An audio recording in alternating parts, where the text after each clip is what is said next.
এতিয়া যিবিলাক নিৰ্বাচনী সমীক্ষা ওলাই আছে সৰহভাগ নিৰ্বাচনী সমীক্ষা আপুনিতো জানেই আজিকালি টকা পইচা দি কৰে ইয়াৰ আগতেও নিৰ্বাচনী সমীক্ষা দিলে 5খন ৰাজ্যত মধ্যপ্ৰদেশত দিলে আৰু ছত্তীশগড়ত দিলে কিন্তু নিৰ্বাচনী সমীক্ষা শুদ্ধ নহ'ল গতিকে এইটো এটা ভুল আমি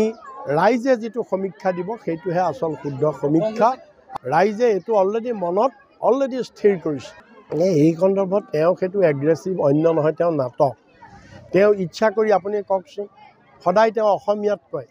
কালি সেইখিনি কথা তেওঁ হিন্দীত কিয় ক'ব লগা হ'ল হিন্দীত এই কাৰণেই ক'ব লগা হ'ল তেওঁৰ যিটো মেনেজ মিডিয়া আছে এই মিডিয়াৰ যোগেদি সেই কথাখিনি যাতে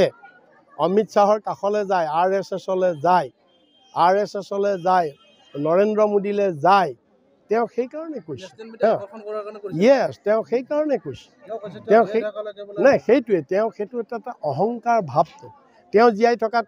থকালৈকে তেওঁৰ কথা মানুহে নুশুনে নহয় তেওঁৰ কথা শুনিব মানুহে তেওঁ মুখ্যমন্ত্ৰী হৈ থকালৈকে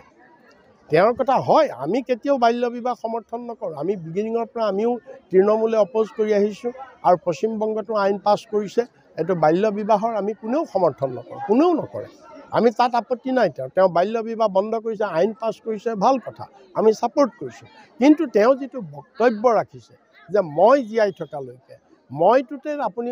শুনক মই মানে কি তেওঁৱেই যেন অসমৰ সৰ্বে সৰ্বা আৰু তেওঁ যেন একেবাৰে জীয়াই থকালৈকে অসমৰ সৰ্বে সৰ্বা হৈ থাকিব তেওঁ ধৰি লৈছে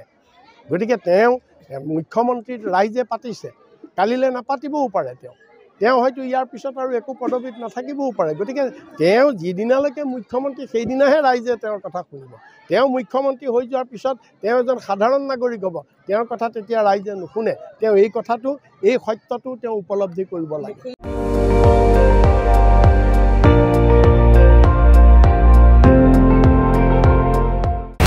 আপুনি চাই আছে ND24 সৰ্বশ্ৰেষ্ঠ নহয় সৰ্বোত্তমৰ দৌৰ